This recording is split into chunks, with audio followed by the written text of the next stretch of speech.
What's up, guys? So now that we have this turbo completely mounted on by the V-band and it's completely tightened down and we have it at the height that we want, what we're going to do now is we're going to clock the turbo.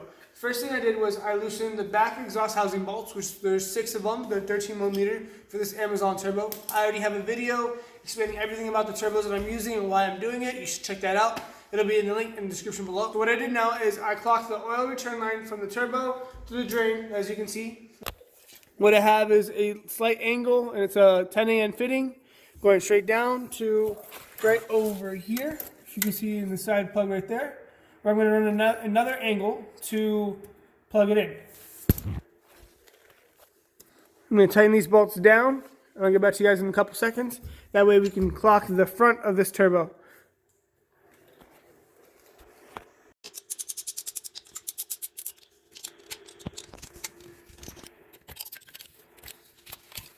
So now I'm going to loosen the bolts on the cold side of the turbo housing so that we can point this baby down.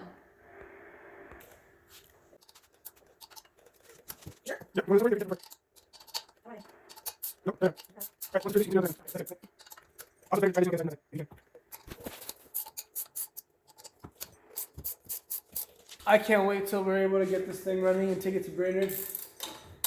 You're definitely going to do a burnout. A very long burnout. And you can't be mad at the fact that we're going to have to buy new tires.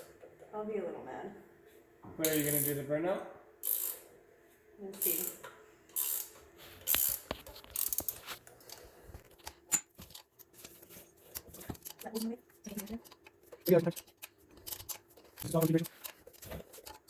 Now that we've loosened the bolts, it's kind of just a clamp, so we tighten it all the way down. So go ahead and start tightening the bolts again.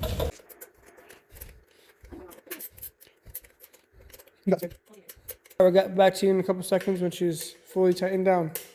Right off the bat, I'm already experiencing you get what you pay for. These are Amazon turbos, and all I did was loosen these, and instantly I realized those studs were destroyed. Last person to tighten them, whoever they came from, and I'll post it right here. Yeah, destroy these studs. So what the plan is, because I'm going to use these turbos, I did not just pay multiple hundreds of dollars to not use them. I'm going to get a thread maker, and I'm going to bore these threads out bigger, and I'm going to put bigger bolts on all of these and retighten these down. I'm going to do the same thing to the other turbo that's going to go on here, but let's continue for now. Right here I have the line and the adapters that I need for this turbo, and I'm going to connect them finally to see how it mocks up. The jet has the jet for journal bearing.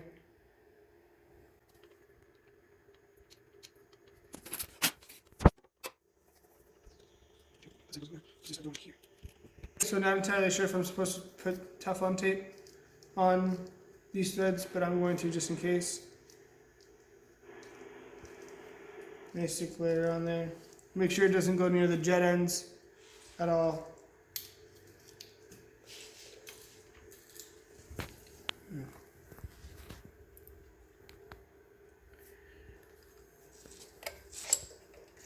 gonna get it on there nice and snug. This is cast iron, and then this is going to be going to this end right here. I've tightened these before many times where you over tighten them and then they just crack. So make sure you don't do that. Just trying to make sure stuff's super tight. It's nice and snug. Hopefully it won't leak, and if it leaks, then you just tighten it some more rather than breaking it off the bat. Okay, leave that right there.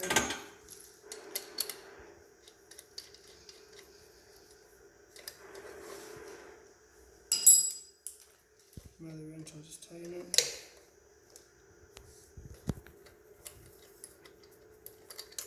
I'm going to first put Teflon tape on that end, and then I forgot, I'm going to make it happen. I'm running the oil feed from a sandwich plate from my oil filter, so I'm going to angle it just naturally the way it wants to go. I'm not going to force it down because I have enough line to go down there, but I'm just going to get it to the angle of where I want it. I'm going to start to tighten this down. might have to come back and re-Teflon this one just simply because I didn't Teflon it, tape it before. Who knows? From here, we have a T. We have one blocked off. One is going to go to the pressure side of the sandwich plate. The other one is going to go to feed the turbo. And then the other one is to run a sensor so that we know that we're getting oil to the turbo and we don't destroy the turbo. Even though we don't care about this turbo one, we do care about the good one, we're going to have to run a sensor there. So I'm going to connect this down here. It's a sandwich plate, which is kind of hard to see. Right underneath.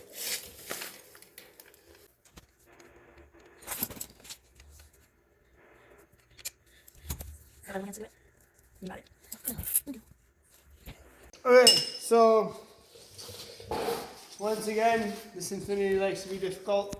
If you see right underneath here where we're going to run the line to the turbo for the high pressure oil, it hits the square part right here. It's the sway bar link. So we have to put it on here first and then put it in here.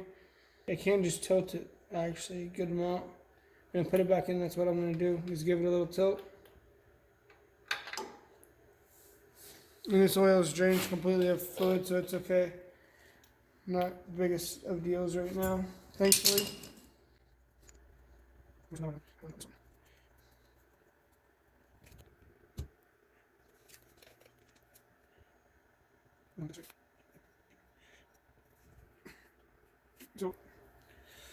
now we'll put it back in. There's going to be two of them. I thought the other one fits right there. It's Should. not. It'll fit. Maybe we're running a weird angle. But we'll put our spacer piece back in. So once again, I made a mistake. I need to loosen this one, twist this one on because there's no twist part here, and then tighten it here. So yeah, give me a couple seconds to do that. Also, right here is the plug for the Z1 Motorsports filter, and it's a 10 AM fitting that we're going to run for this drain line. Probably going to get like a 90-degree elbow like this one, but sadly this is an 80 AM one, so we'll see what I come up with. Yeah, be right back.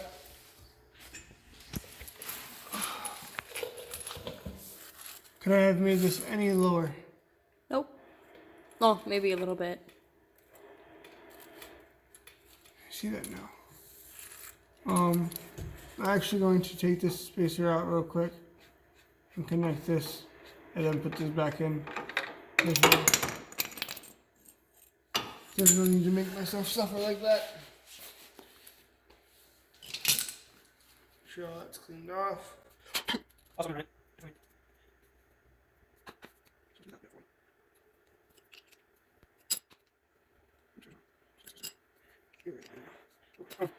I'm gonna run it actually off the side instead of going straight down.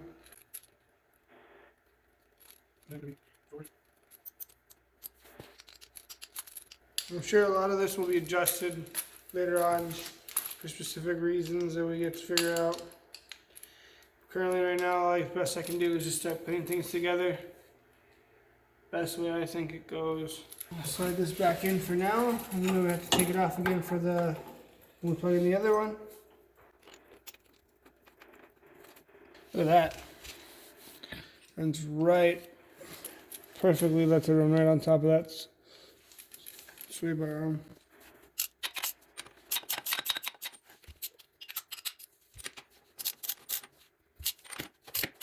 I'm not tightening it super hard, like I said, because I will have to take it off again later. But from there, it's going to run from all the way up to here.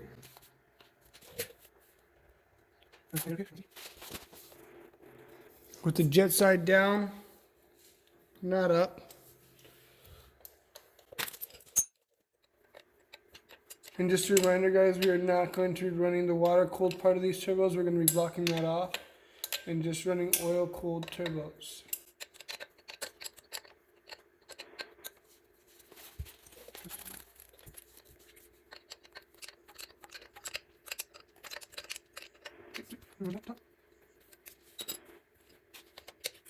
It's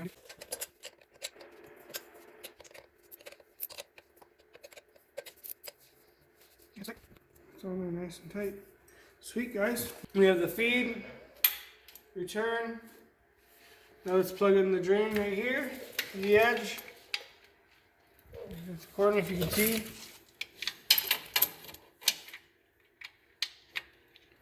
And we will cut this, we'll cut this hose to size now that we know we have extra. When it's all said and done, after we check everything, because we don't know if we need slack and how it goes. It actually seems to be perfect the way it is.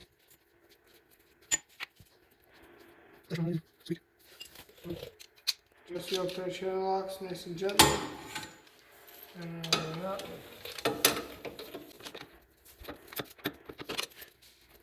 Yeah, that ain't gonna leak nowhere. Okay. I can easily connect it right here right now, but like I said, I want the nice, pretty elbow.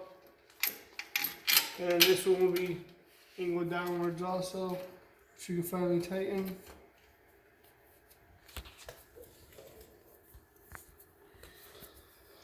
We'll tighten this elbow down right there. Now that we have perfect back.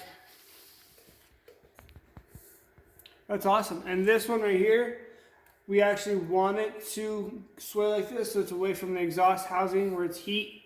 So I'm sure we'll probably run it somewhere connected to something to make it look pretty. But that's perfectly fine for now. I don't care. It's awesome. One turbo down, one to go. We have to get the mount, and we're going to mount the turbo, and then we're going to run that. But as soon as we have the hot side of this done, I'll put fluids in it, we'll turn her on, and we'll rev the shit out of this thing and finally hear her with turbos.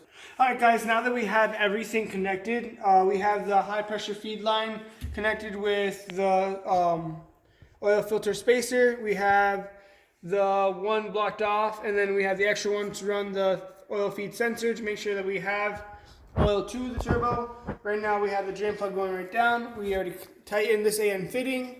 We're going to wait and get a nice elbow for here. That way it looks nice and proper. But one turbo down, one to go. The next plan is to get the other turbo mounted on with the bracket. And then we're going to connect it to the V-band with the spacer. That way we can run the blow-off valves. Or sorry, the wastegates. The wastegates probably will be welded on by Benson later on after we start doing the intercooler piping and stuff. I know he has a couple things that he's doing of his own. But yeah, this is really, really awesome. I mean, one of them is completely done.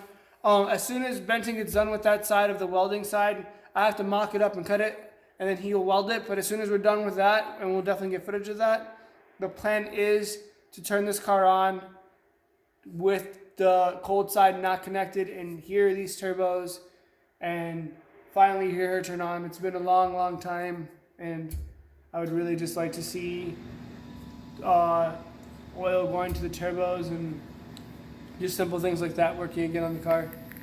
But yeah, thank you guys for your time. We'll see you guys next time. So now that we got this turbo on, next video we will be working on the wide body kit, doing some Bondo and some other things while we wait for parts to arrive. This is Chasing Speed. Remember to like, comment, and subscribe. See you next time.